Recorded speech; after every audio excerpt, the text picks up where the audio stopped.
I'm going to pray and then I'll say a bit more. Let's bow our heads.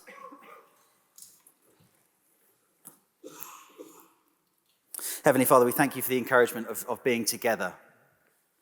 That as churches, you give us partnership, not just within, but across our church families. We're grateful for the support and the encouragement that we continue to receive and have received. And so I pray that today would be an expression of that we would enjoy listening and learning together, that lessons that have been learnt apart would be shared together, that they might strengthen us, that we might better serve you on into the future. And we pray that in Jesus' name.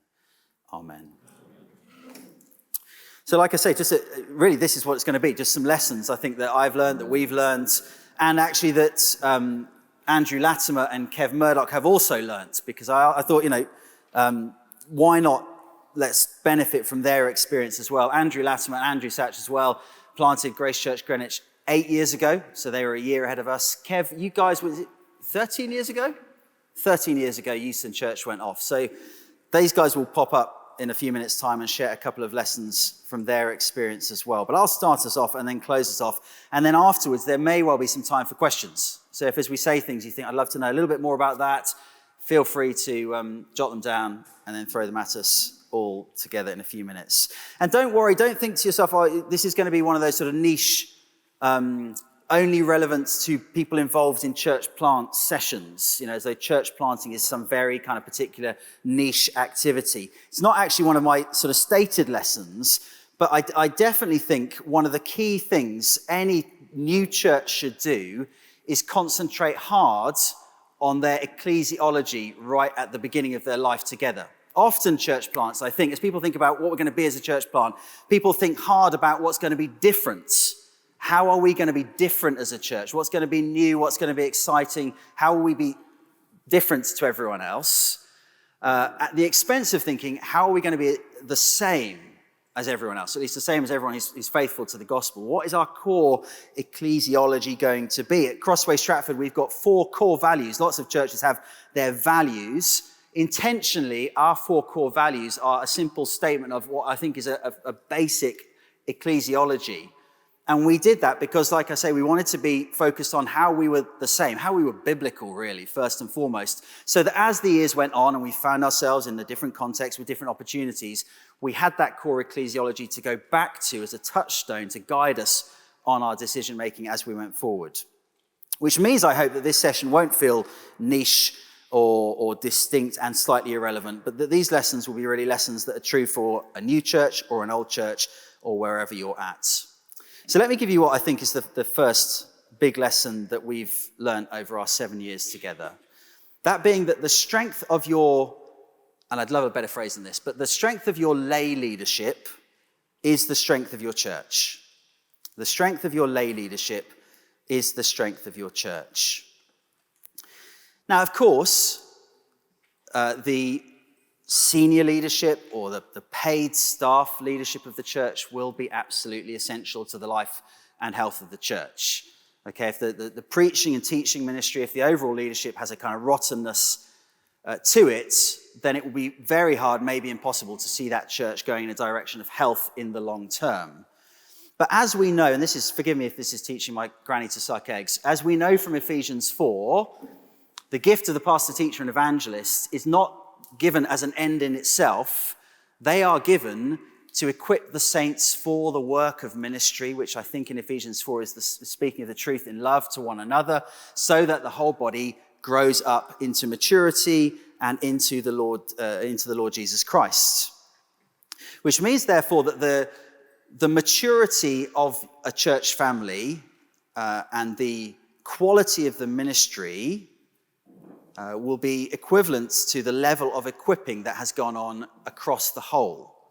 The strength of your lay leadership is the strength of your church. Now, we were very blessed at Crossway to take with us, predominantly from St. Helens, a really mature, ministry-minded group of people. So that from day one, for example, I didn't really have to think about the children's work.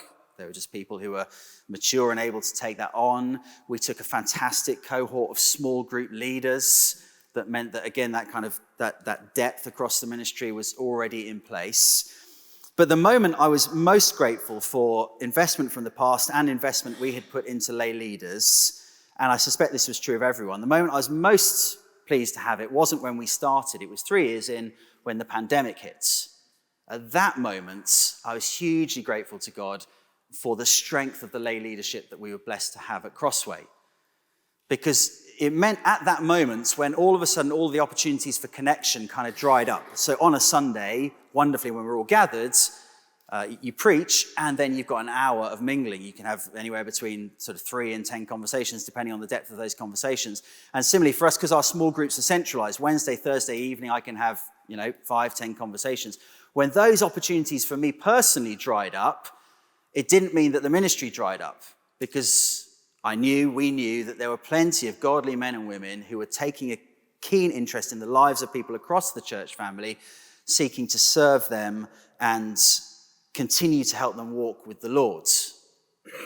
Work done in the past meant that the work continued in the present, so that during the pandemic we didn't die, and I didn't die, thinking to myself, I've got to get on Zoom as much as I can, I've got to get around as much as I can, because there were lay leaders who were committed to the ministry. Very true during the pandemic, but true in normal times, both in terms of the depth of ministry that's possible and the breadth of ministry that's possible.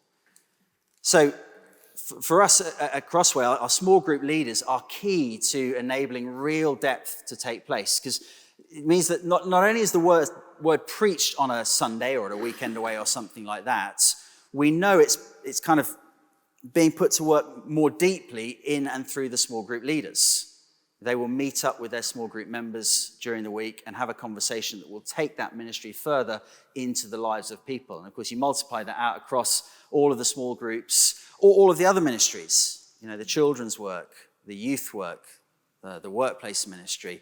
And all of a sudden, there's just a much greater depth of ministry that can go on because of lay leaders who are equipped to do exactly that. The depth and the breadth. So, for example, last Wednesday, we started in St. Matthew's, the building that we've now got use of, a kind of TOTS group, parents, carers, TOTS group, on a Wednesday morning, entirely designed to kind of build bridges into the community, to connect with families in and around that space. Now, that whole ministry started without any initiative from the staff team or the senior leadership.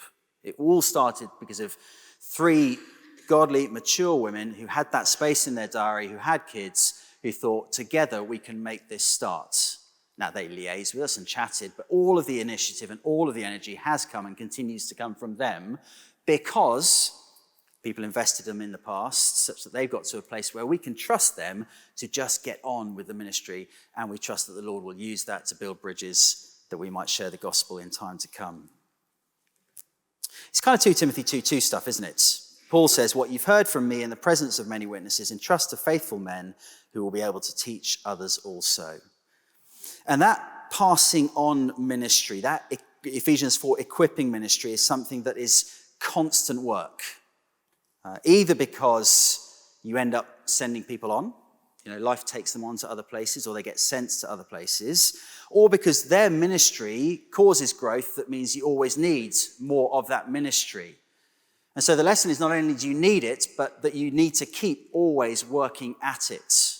It's kind of work that's never done. And I think, if I'm being honest, in the last couple of years, it's something I've taken my eye off a bit, in a way that means we need to put a bit of extra energy into in the coming weeks and months. Our small groups are now of a size where it's lovely, they're big, they're bustling, but they're probably a little bit too big for comfort, such that those who are leading them can't quite do the work of covering everyone in the way that they should do. We need to work hard to raise up more leaders in order to continue the depth of ministry that we'd love to see continuing to happen. Because the strength of your lay leadership is the strength of your church. Here's the second key lesson. People will often, maybe normally, want to settle, but stretch is healthy. People will often want to settle, but stretch is healthy. This is the kind of, it's more blessed to give than to receive principle being worked through. So I remember, it must have been about 10 years ago now, chatting to Kev. It was at the Covent Garden Talks. I think he was hosting, I was speaking, and before I spoke, we were just chatting away, and I said to him, how's life at Euston Church, which I guess was 3 years old at that point. And he said loads of encouragement, loads that's been really good, but honestly, it's a bit tiring at the moment because I have this recurring conversation with church family whereby they come up to me and say, oh, it's so exhausting how many new people there are. I just want to be able to talk to my friends on a Sunday, but there are so many new people out there, I don't know where to start, and I'm just tired of it. And Kev said to me, he keeps saying to them that that's why we're here. We're here to reach these new people. We're here to disciple these new people. We've got to keep stretching ourselves in that way. And that's been true at Crossway. There have been moments where people have said, it's really exhausting, the turnover of church life. It's really exhausting, the fact that every Sunday there will be 5 to 10 new people coming in, checking us out. Now, of course, relational depth is essential. And in London life, it can be hard because of the turnover, and probably we need to keep helping people think through how they cultivate that depth. Almost probably every few years sitting down and slightly reinventing how they approach church life, what relationships they need, so that they're intentional about that. But at the same time, we need to keep encouraging people to stretch out of their comfort zones for the sake of those who are either not Christian or new to the Christian faith.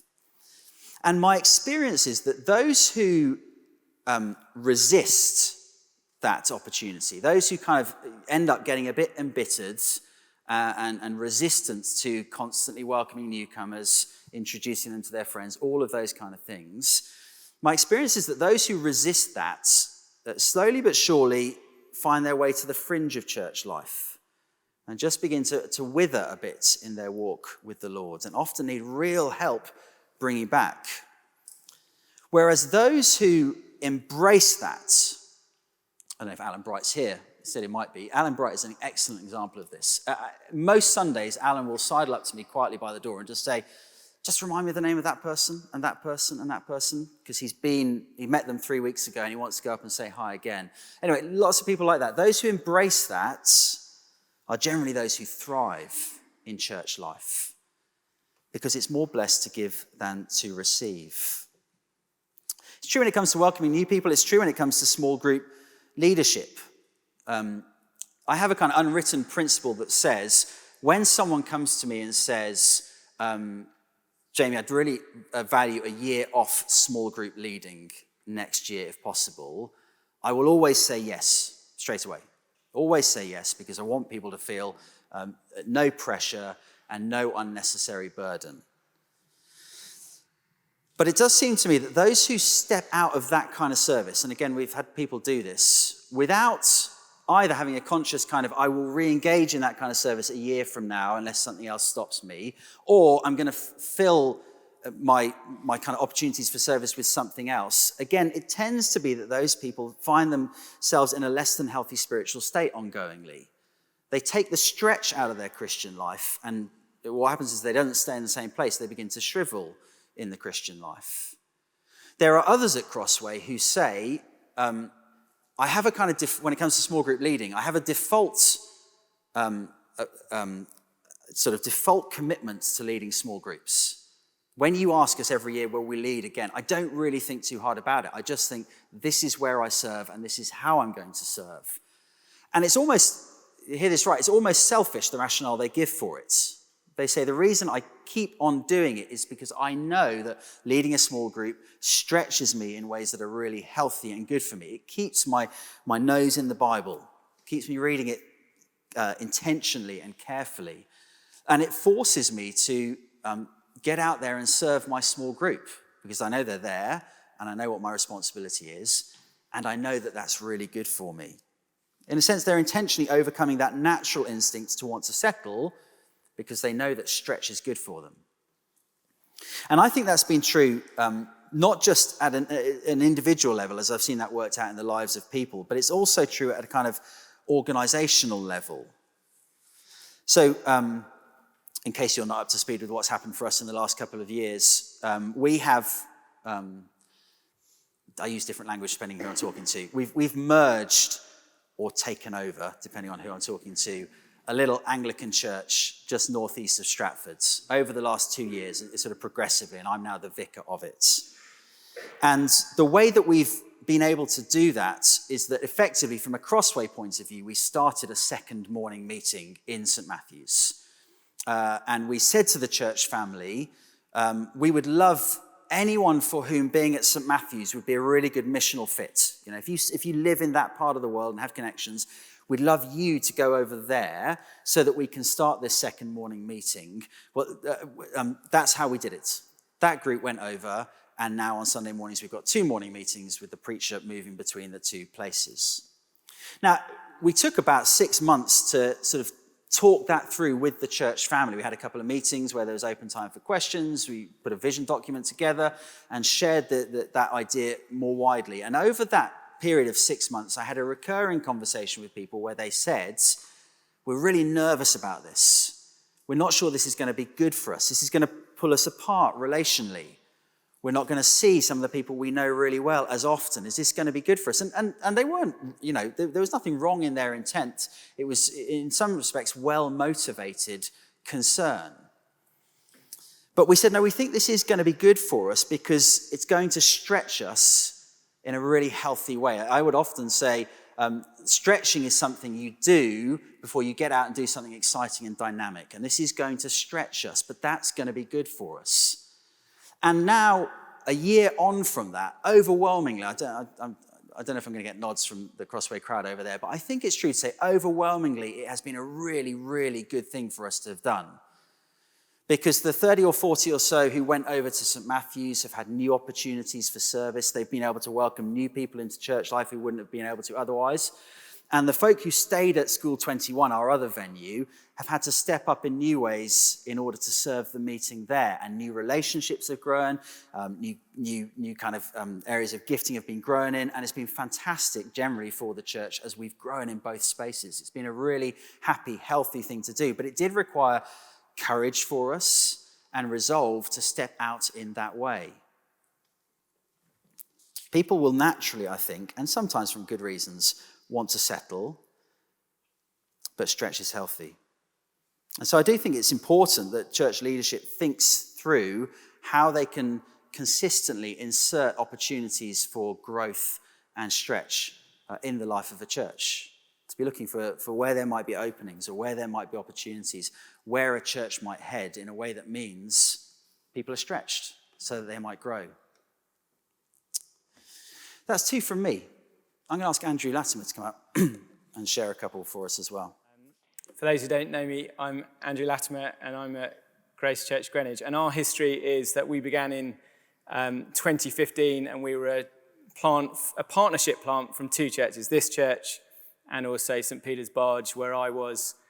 So we were kind of a daughter church and a granddaughter church of St Helens because the Barge itself was planted from here in 2001. I was asked this question in 2019 about what has the Lord taught you since the church started. And so when Jamie mentioned to bring a couple of top tips, I had a look back at what I said back in 2019. And I had 4. I'll just give you 2, but let me read out the 4 things that the Lord had been teaching me. Number 1, don't underestimate the significance of standing alongside faithful gospel partners. This is something I hadn't anticipated at all, but really a big part of our journey was the local churches around us and the way we built partnerships and they stood with us through some hard times. I'm not going to talk about that. Another one was being forced to contend can be a very healthy place to be. Because we're in quite a hostile diocese down in Southwark, right from the beginning, we were opposed in various ways, and that is a very big part of our story at the beginning, and made it very difficult, and has actually been a great blessing in loads of ways, and I could talk about that at some length, and just, don't fear.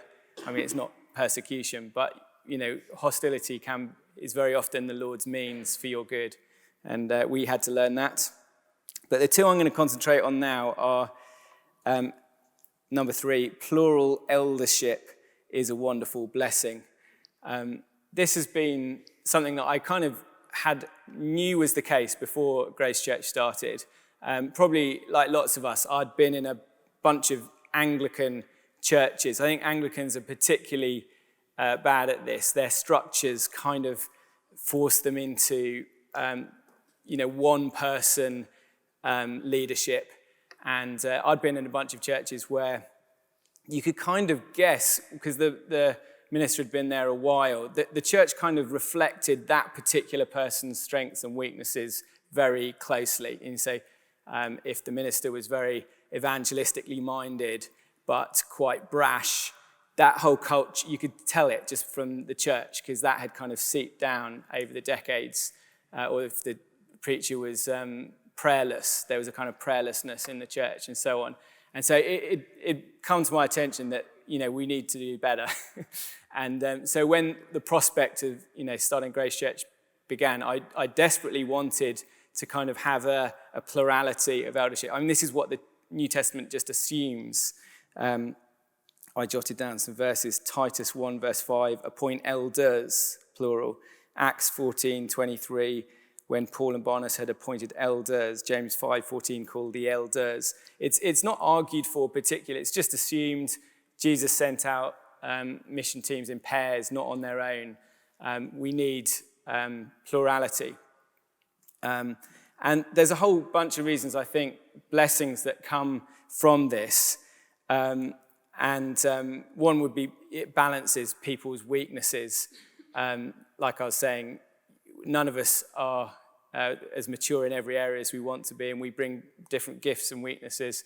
And having Andrew and me from the start, we brought quite different skill sets and ungodly behaviors and godly, maturity, immaturity within us. And at least with two of us, it kind of, you can point out and help one another with that. It's worth saying, I mean, this, when I was thinking about this, it was before some of the storms had blown up about that we've seen in the last few years in our constituency about safeguarding and about safe leadership. But I'm even more convinced now that it's very easy in church leadership to surround yourself with people who are yes people, who are younger than you perhaps, who don't stand up to you. You always think that everyone's united because the people who aren't, you just drive away. And I think that having real plural eldership is a wonderful protection for this. I know this is the case here. Having robust church wardens who can actually stand their ground is a great protection for the fellowship. And different churches will do this in different ways, but try and be deliberate about, if you can, about raising up some kind of structure for plural eldership is very, very safe for the church. So for Andrew and me, plenty of times we've been able to speak to one another and say, I'm not sure you dealt with that right, and be able to speak rebuke to each other, and that we need that, and it's very helpful. I've put provides accountability and support, shares the workload, the responsibility. One thing I was very nervous about in going into starting a new church as part of this team was I didn't really think I had the sort of pioneering gifts to be a church planter. One of the most helpful things that was said to me in the 6 months leading up to that from William, when I was saying I don't think I'm cut out to be the pioneer church planter, and he said, oh, brilliant, that's exactly what I wanted to hear, because church planters aren't a thing in the New Testament. You've probably heard this if you were here, but it was so helpful to me that the New Testament, maybe on day one, your first Sunday as a church plant, you're a church plant, but certainly by week 2, you're just a small church. And so you're no different from any other small church. And the gifts you need are pastoring a small church, which are the same the world over. And William was sharing how if you get into this mentality of you need a church planter, someone with these kind of pioneering gifts who can knock on every door and see half their street evangelized in the first 6 months. It's wonderful for someone to have those gifts, but that's not the key to starting a church, because those people then come back 6 months later to the sending church and say, oh, can you send us some leaders? Whereas actually a church plant is just a church. And so you need someone who can just disciple, do all the ordinary stuff that we all do of raising up leaders and training and all those sort of things. And I think that, this is under the heading of plurality of leadership. It helps to have, I was very aware of gaps in my gifting. And if there's multiple people, you can fill up those gaps and just, do the ordinary work together. One of the first questions that will come is that financially viable? Obviously, it's a huge financial cost to send a full-time worker. And you hear me saying, why not look at doing 2 or 3?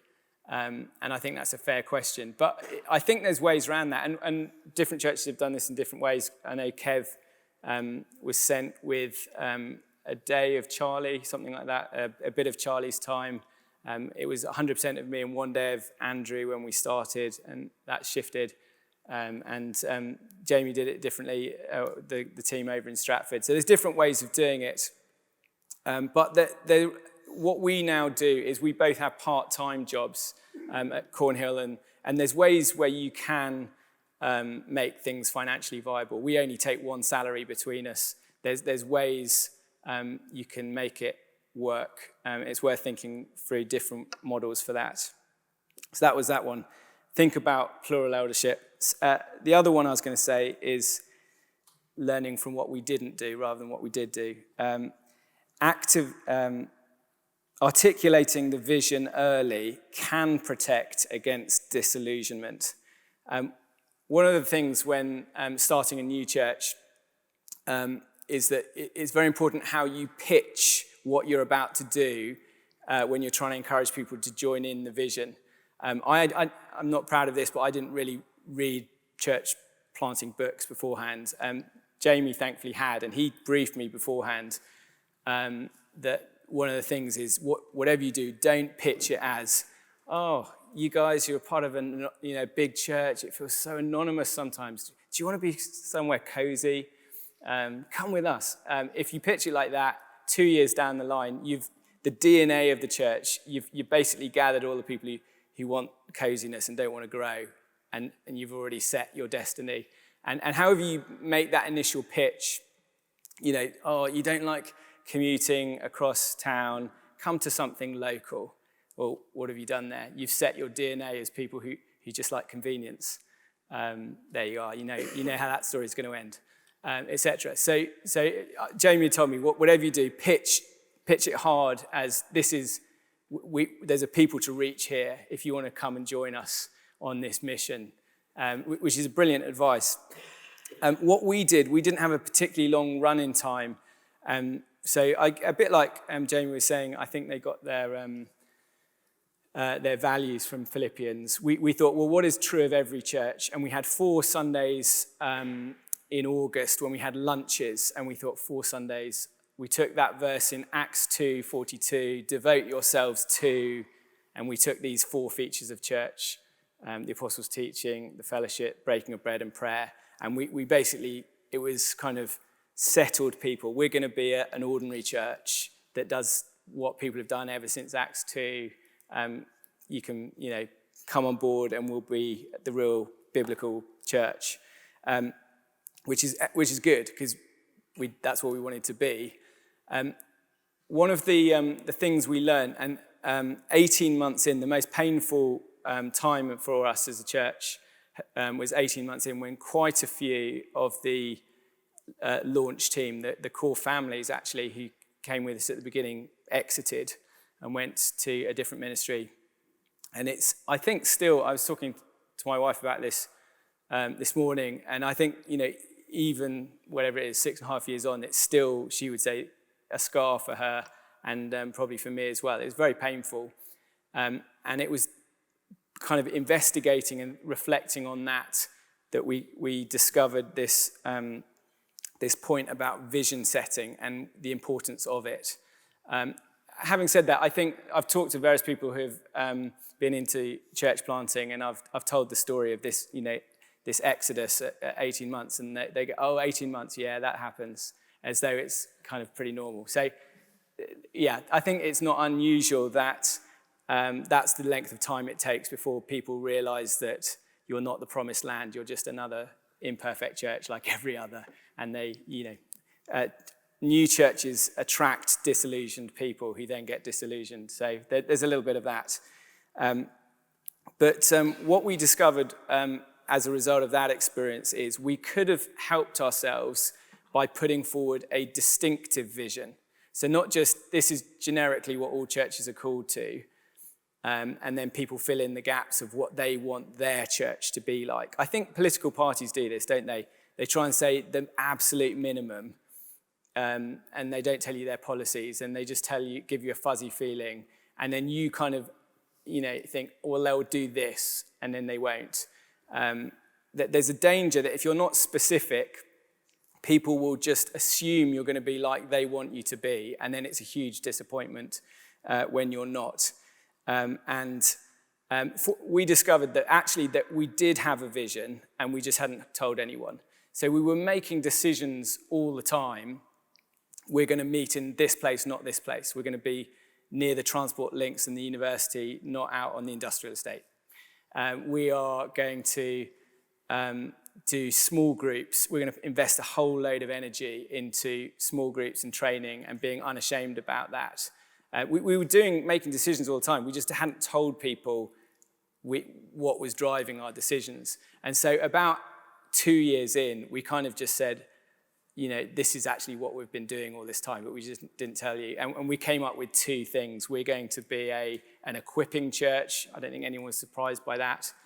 So we'd love to have ministry trainees, train them up. All the things that we were doing, this was deliberate, and we want to be positive about it. And secondly, we're a local plus church, which is just to say that we want to have a vision not just for Greenwich, but for equipping and strengthening other local churches. We want to see the whole area of South London that we're in impacted, and we'd love to be a church that eventually plants and all those sort of things. We'd love to be a church that releases, especially Andrew, to go and preach in far-flung places, and we're not going to apologise for that. We love being a local plus church, and we just kind of set out a vision. And one of the things that does is saying we are this, not this. So all churches are called to be Acts 2:42, but not all churches are called to prison ministry or old people's home ministry. When you say we're called to this, not this, it helps with that disillusionment thing. But also one of the things we discovered straight after that is that you get to be a lot more positive, and you get to say yes to initiatives. So in the first couple of years, people would come up with all kinds of crazy ideas and say, hey, how about we do this? We start a group that writes letters to our MPs, and we meet really regularly. And, I'm very glad when Christians are doing that, and that's a great ministry to be part of. But that's not really where we're at as a church. This isn't the need of the moment. Whereas if you set out your stall and say, we are going here, and this is what we're about, suddenly the suggestions people come to you with, you just say yes to, because they grasp what you want to do, and you go, yeah, that's a great idea, hadn't thought of that, and you just get to say yes a whole lot more times.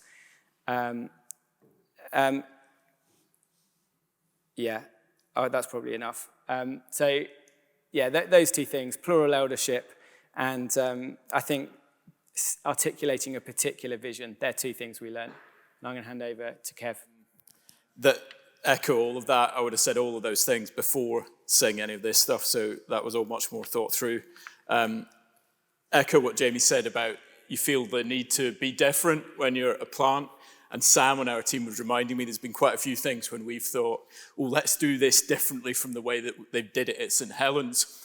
And then either quite quietly or quite quickly, we've drifted back to doing them the St. Helens way, because you guys were right after all. So that's quite an annoying lesson for us to have learned, but I think that has been a bit of a thing. But seriously, though, on a lesson connected to that idea, thankful that we've tried to stay focused on not reinventing the wheel, particularly on the small group model. We've really just tried to cut and paste RML, the devotion to scripture, going through books of the Bible.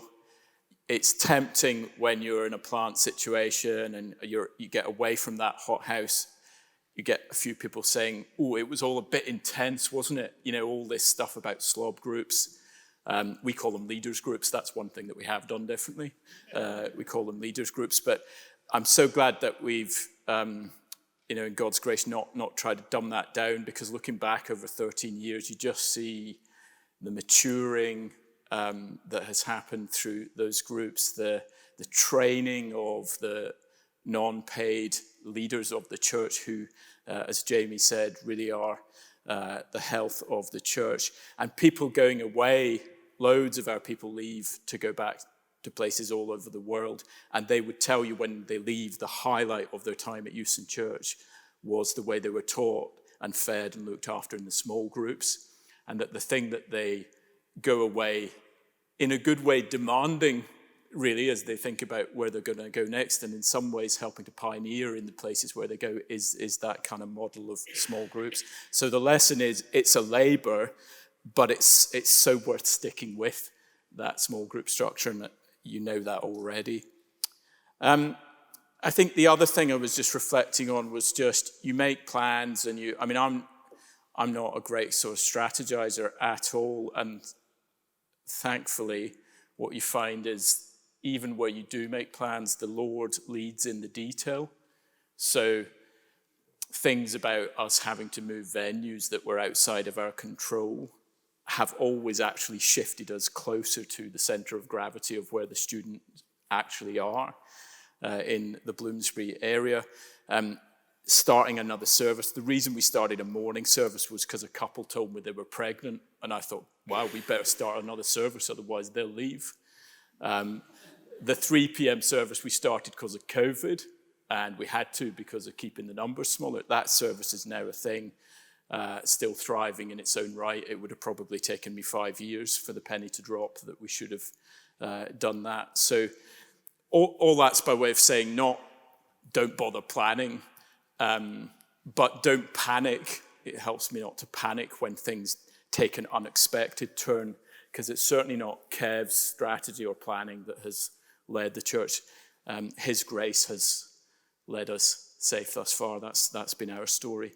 Linked to that, this may be more about my temperament than about a lesson for church planting generally, but what we found is the first time something bad or shocking happens, and this may be relevant to you when you start a new ministry, the first time something bad or newly shocking happens, it feels like a disproportionately a mega blow, and like the thing that's going to finish us off.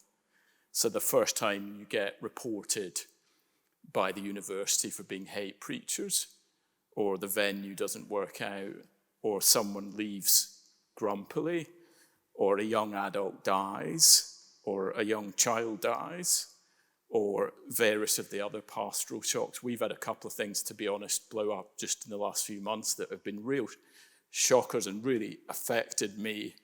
13 years in, they've been both the first time that these things have happened at Euston Church. And what do I think in those moments? Well, first, I think in all things, God works for good for those who love him. That list of all things that he works in really does include some terrible things, doesn't it? Some shocking things and painful. But he is at work in all of those things as well. It's taught me to know myself. As I said earlier, it might just be a bit of kind of Kev's temperament in some of that. So when one of those more newly shocking things happens, I tend to say to myself now, hey, you know what you're like. This will be the consuming thought in your head for about 2 weeks, but life and ministry will go on. And then the third thing it helps me to do is to be grateful for partnership with others. So Doug and Nancy Olsen, we've got them with us at Euston. I remember I found out something one Sunday night. I went, Doug, this has happened. And Doug basically tells you 10 stories that are similar, but worse. And then you feel better about the thing that's happened. But I think actually what he's doing there is he's helping you to say, hey, don't panic. These things happen in life and in church life, and the Lord's work goes on. And Jamie, there was a very sad situation in our church last year. You'd had something similar. It was great to be able to pick up the phone to you. And then William over the summer was a real help on one of these things that just happened to us. So thank the Lord for this partnership. And I suppose that's a lesson that I'm reflecting on, and how helpful it's been to be in journeying in all of this in ongoing friendship and partnership with all of you. Kev, really, really helpful stuff. Time for questions in a moment. Let me just share 2 more lessons from our experience. My third lesson: stepping towards the pain is always better in the end. Stepping towards the pain is always better in the end. Kev's already referred to it. Church life is always full of pain points, either because of sin that needs addressing, or because of change that is necessary but difficult, or because there are bits of the Bible that you want to teach, you need to teach, but you know they're going to be hard to receive. And in the early days of a church plant, certainly this was our experience, I think that's not so much the case. You don't feel the pain so much, because either those who come on the church plant come in a place of relative spiritual health, they're kind of ready to step out, ready for a challenge, or because you just don't know each other very well, so you don't know where the challenges are going to be, or because there's just an alignment at that point. That group has come together intentionally to get behind something, and you're all aligned. So the early days of church life can feel unrealistically placid and easy. But as time goes on, and as the Lord brings growth and time just passes, the pain points start to arrive in church life quite consistently. And it may be that I'm temperamentally more wimpy than others, but my temptation is always to want to walk away from the pain and to avoid it, to do whatever you can to kind of dodge it or resist it.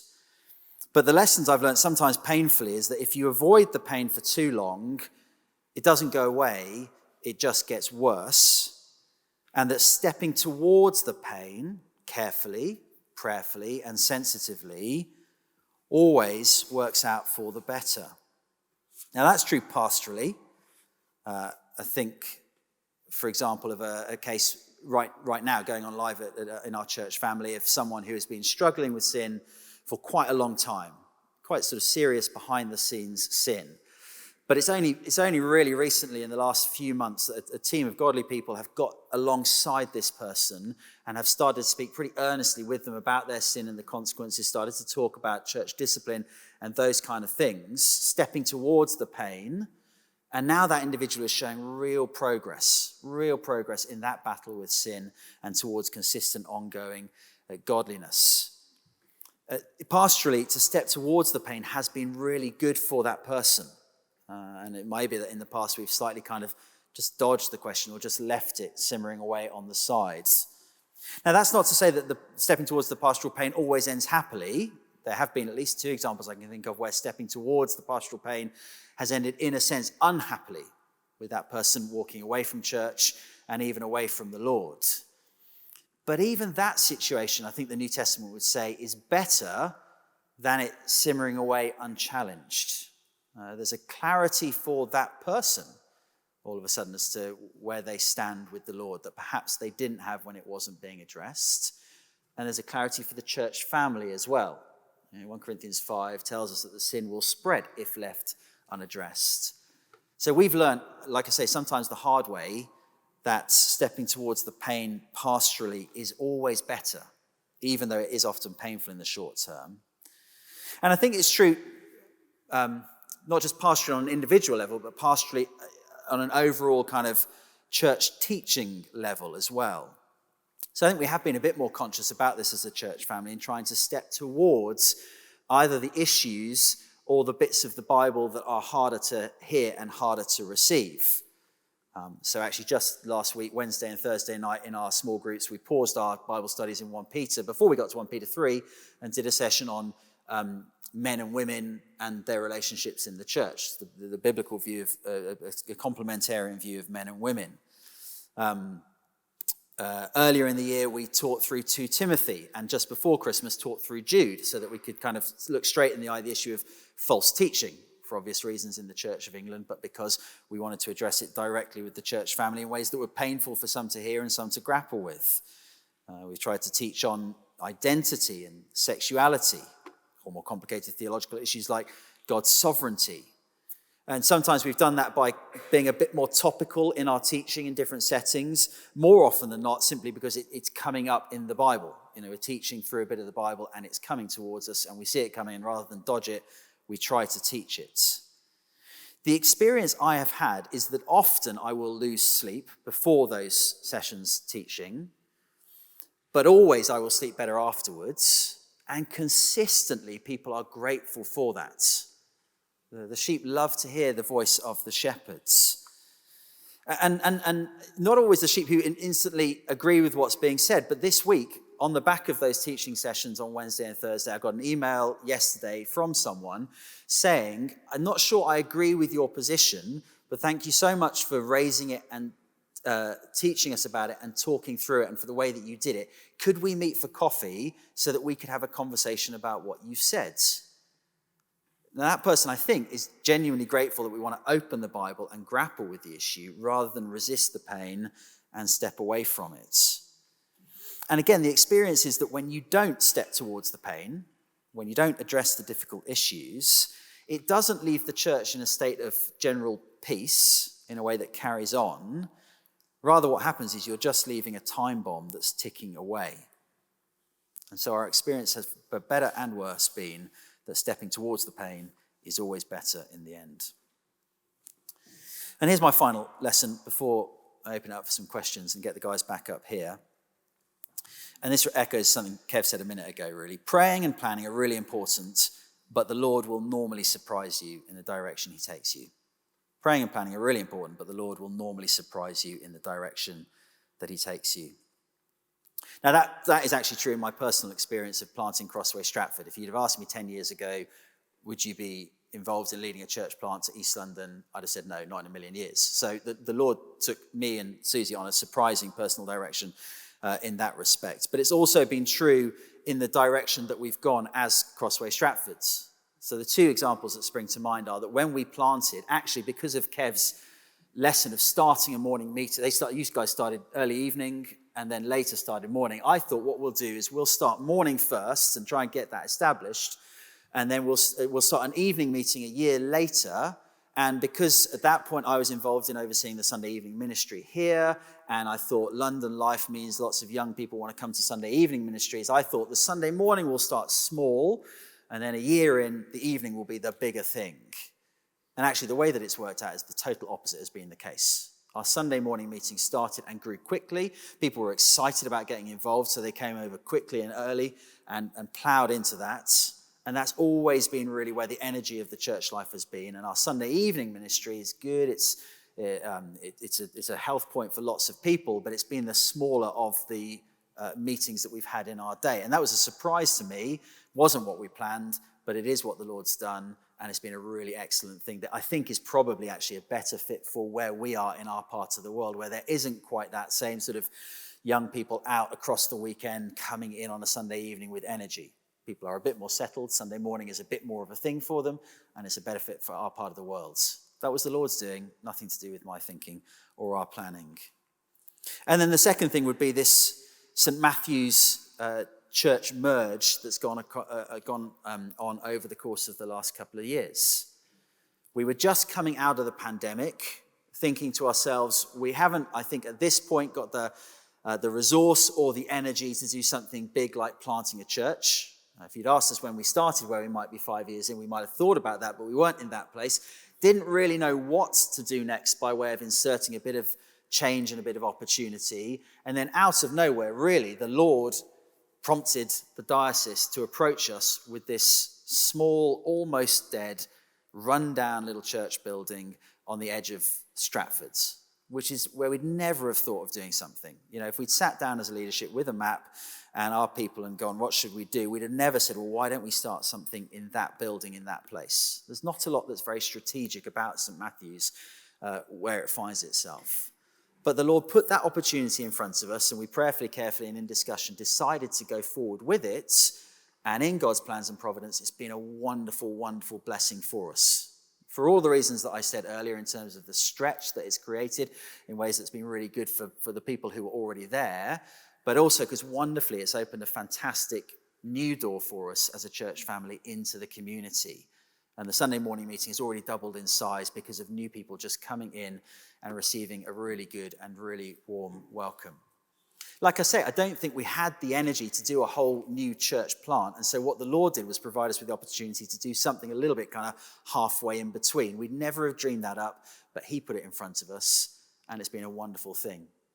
So my encouragement would be, on the back of that lesson, do make plans, do prepare, get your church in a place where they're always ready for what might be next, and even head intentionally in a certain direction.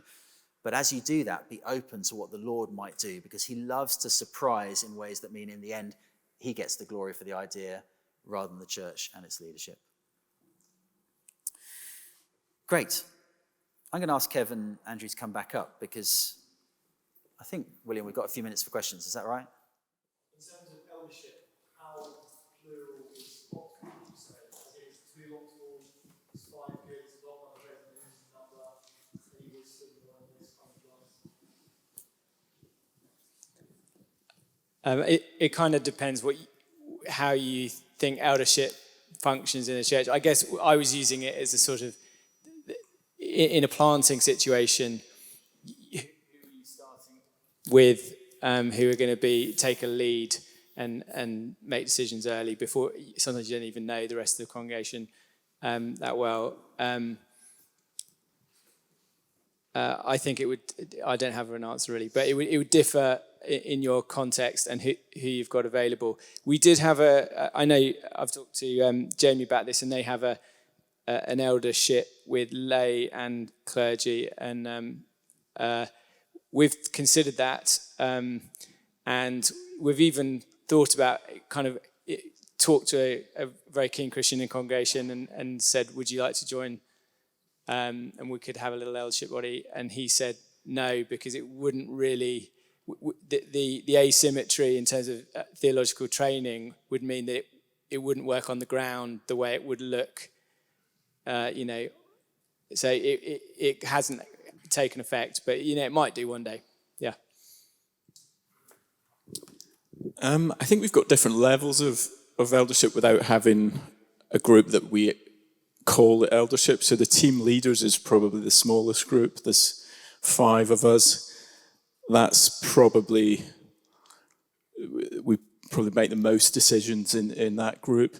So that's the leaders of the student ministry, the senior women's worker, leader of the workers ministry families.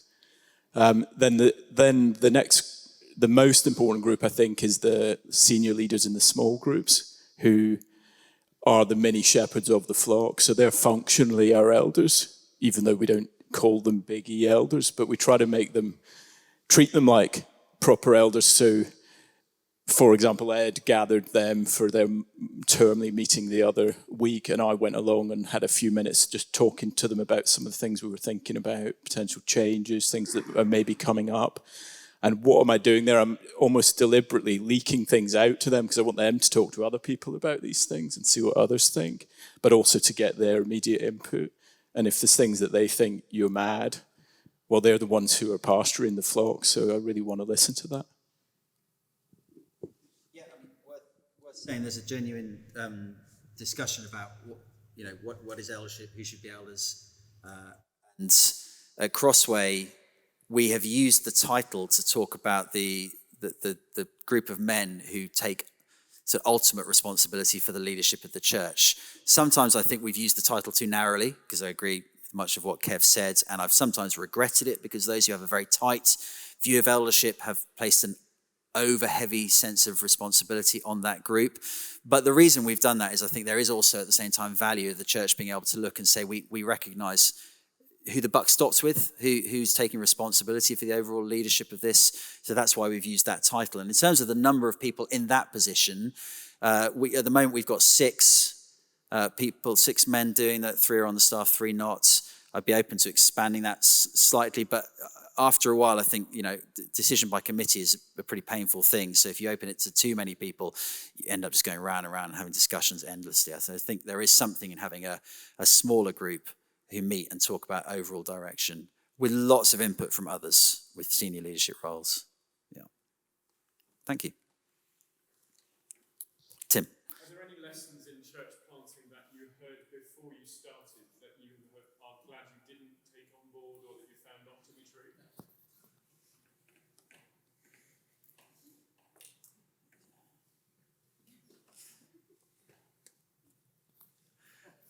Well, you read all the books. William told me not to read the church planting books, but you read the books. Well, I mean, on that, I'm glad I didn't get too into that generally and bogged down by that, because the principle was basically, you've been trained, here's 45, 50 people and a bunch of Bibles, go. That basically it. Now, it's slightly more than that, but that was the basic thing, and I'm glad that we didn't get too bogged down in books about going viral. That was not about coronavirus, but... Yeah, I mean, I think understandably, and there's something good in this, when people talk about church planting, they think very hard about where they're going and the sort of precise nature of the mission in that area and the people that they're trying to reach. And I'm not down on that necessarily if you're going to an area that is quite monocultural. But if you're going to an area that's multicultural, as London is wherever you find it, and you're too focused or too kind of, this is who we are and this is what our kind of vibe's going to be, then I think you end up almost overly focusing on the subculture rather than the nature of the mission, and you end up missing out on the kind of evangelistic gifting across the church family. So people often, before we church planted, would say to me, what's your evangelistic strategy going to be? Because I think you associate that with church plants. And I would say, well, it's going to be to equip everyone in our church family with the gospel and to make the most of their gifting and temperament and opportunities. And that was also partly because Stratford's so multicultural, we didn't really have I couldn't really say we're going to go and reach that group, because that would be to ignore the rest of Stratford. So slightly sounding out that kind of, you've got to work hard on the subculture and the vibe you're going to have, and focusing rather on the people and the opportunity that they have was, I think a good thing for us. For me, it's probably something about whom do you ask permission from before you get going. So one of the things I love, especially, you've got people in the room like Chris and Phil, who are part of the London chapter, and I love the whole approach, which is, Athanasius doesn't ask Arius for permission to preach the gospel. You don't ask people who are opposed to the gospel for permission to proceed with the gospel. You just get on with it. And I love that whole vibe. And that was part of our story at Grace Church. So if you ask how Grace Church came into being, I mean, everyone has a slightly different story, because, if you were in the home group that was praying that someone would start, that's the... For me personally, being at the Barge, I was in a home group down in Greenwich, and Marcus, who was the leader at the Barge, said, well, why don't you look to apply to a Church of England job down in that area, and then you could take that home group and, start meeting. And I went for a job at a good evangelical church there, didn't get shortlisted, and then no one got shortlisted because there were no other applicants, and they re-advertised. And I knew my CV wasn't glittering, but I thought I could have at least, been interviewed or something. And then I rang up the people, and CPAS told me that it was because I was coming from an evangelical church. And that kind of, clicked a switch in my brain. And I thought, what? Evangelicals can't get into this area to an evangelical church. We've got to plant. And that kind of, did something for me. But yeah, I would just encourage you, don't wait forever for permissions from people who have got a completely different set of values. Just, trust the Lord. Yeah. Yeah. How did you help your church family think through leaving a church and going to a new one? I guess, was it just a matter of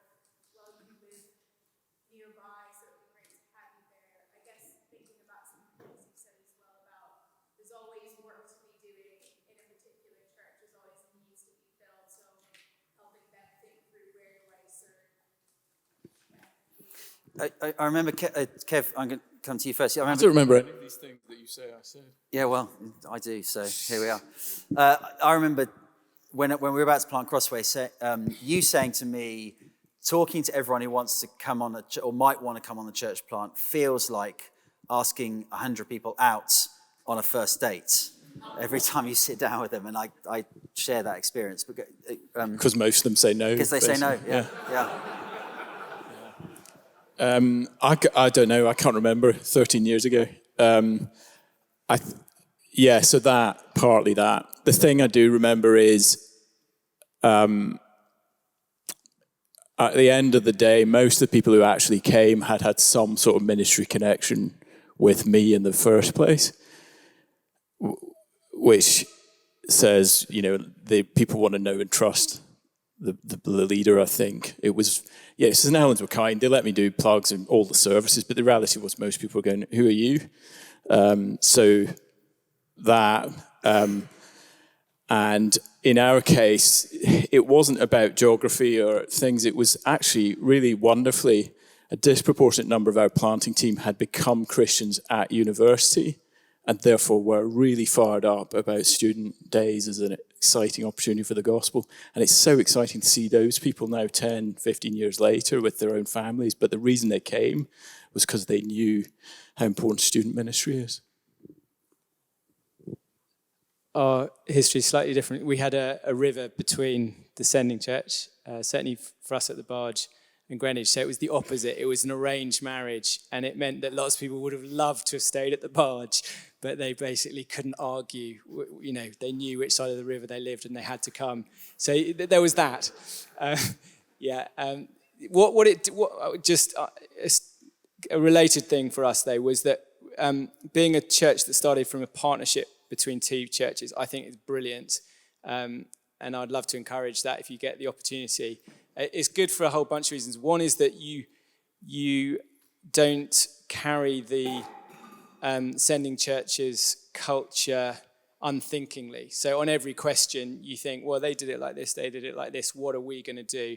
And so you can hopefully take some of the best of each. This is not really answering your question, it's just something that came to my mind. But the best thing is, there were strengths of both sending churches. I could tell you maybe what they were, but basically when you mix them up, you hopefully get the best of each. I could talk more about that. I think the reflection from your question that I'd have is, and I don't know that I did this very well, but definitely a lesson I would pass on is have conversations with people that are really kind of, in a loving, kind way, clear about what the hopes are and what the church is going to be like going forwards. When you're starting a church and you're thinking, oh, my salary and the success of this project rests on people coming, it's very tempting to just say, yeah, sure, whatever you like, whatever you think is going to be good, or just stay quiet about stuff. Or if people are coming really grumbly from the sending church, just living with that. The temptation is to just ignore all of those things because you just want a crowd, but all you're doing really is creating problems for yourself a year, 2 years, 3 years down the line when those issues then come up. Like these guys have talked about, they come up, the grumblers carry on grumbling, the people who thought it was going to be one thing realize it's not, and they're all of a sudden really frustrated. So when it comes to helping people with that move, I think just having a real clarity of what it's going to be like, what it's going to be about, and helping them think that through in a way that recognizes perhaps what might be the sacrifice for them. Just so there's a realism up front, I'd say, yeah. William, tell us. Oh, yeah. Given your different contexts to St Helens, have there been things that you've actually had to do differently to the way things are done here?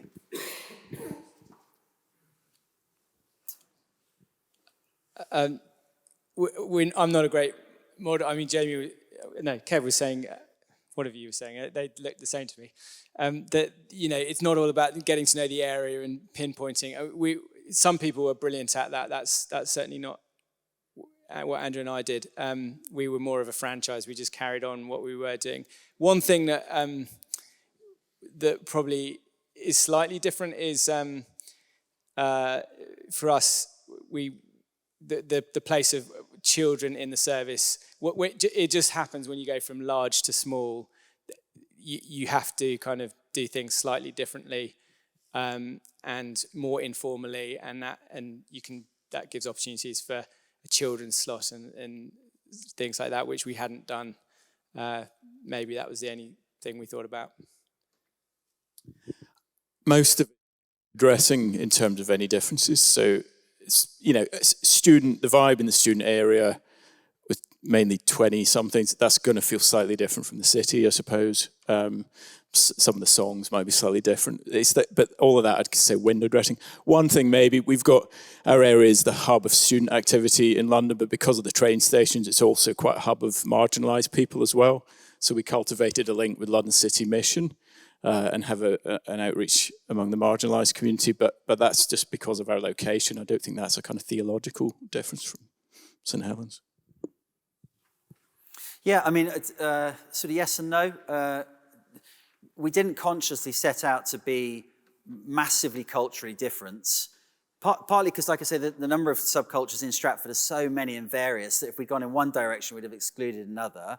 But we did go with an openness to hoping that as people from the area got reached and came in, that the life of the church would change a bit, and it would start to look and feel a bit different because, well, that's right. I think that the Christianity doesn't have one cultural form. So if it all looks like St Helens or Crossway, something probably is wrong because Christians aren't growing in maturity and expressing themselves. So the sort of openness was to slow, steady change over the years, and I think we've got some things right, and we're still working on other things. Could have changed more, could have changed less, but it's not. A lot of it is you'll only feel it when you're on the ground and getting to know the people and getting into their homes and seeing the small groups and how they're running, rather than our sort of forms on a Sunday are radically different or anything like that. Yeah. William, tell us when to stop. A question here. Andrew told us that he wished that they had articulated their vision earlier. So in a sense, something you wish you'd done that you hadn't done. Kev and Jamie, it would be really helpful. What are the things that you have done or didn't do that you wished you hadn't done or had done? So in a sense, what are the mistakes you think you've made? What are the things you've done that you might have got wrong, that as you look back over 13 years and however many years, you think, oh, I wish I'd done that differently. That stands out as and it was a learning point for you. I mean, it's been said before about vision. I'm not brilliant at articulating vision, so probably to have done that. I mean, we go with reach out, build up, send out. That's quite original, isn't it, as a vision statement? Never heard that one before. But we could, I think even now, I still feel like we could talk about that more, elaborate on that more. But I don't know, I always feel like it's almost like a bit presumptuous even to say, because God's sovereign, so it has all worked out. I do think we need to learn lessons, but I was a bit wary of going too big on, I wish we'd done that, because his grace has brought us safe thus far. So. I wish I'd worried less, trusted God more. That, like, every time we get a venue crisis, which happens quite regularly, I'm now getting better at saying, Lord, what have you got for us in this crisis? But it's taking a long time to learn that. But maybe just trusting God more. That really, yeah. I mean, when Kev talked about the kind of crisis points and your response to them, I wish I'd known that. I mean, William did quite often say, every 6 months or so in church life, something happens that makes you feel like the whole thing is going to get thrown off. And I'd heard him say that, and I believe that in theory. But when the crisis points came, in practice, I'm not sure I was very good at kind of holding on to that truth and letting that truth kind of help my anxiety levels. I think I'm better at it now. I hope I'm better at helping the whole church family with it now. I've probably lost more sleep than I needed to and those kind of things, but they've been good lessons to learn. Yeah. Just tell us about that meeting you had with Charlie, with the guys praying, and you looking out of the corner of your The guys from Matrix. Well, it was a bit like your thing about not waiting for permission. These guys had seen that we'd been praying for Anglo-Catholic guys in the parish right next to Euston, got a sniff that there was something going on, and they came to one of our prayer meetings over at St. Peter's. They just showed up, and thankfully, I don't know, I can't remember. Is there a particular thing you remembered about it? What do you remember?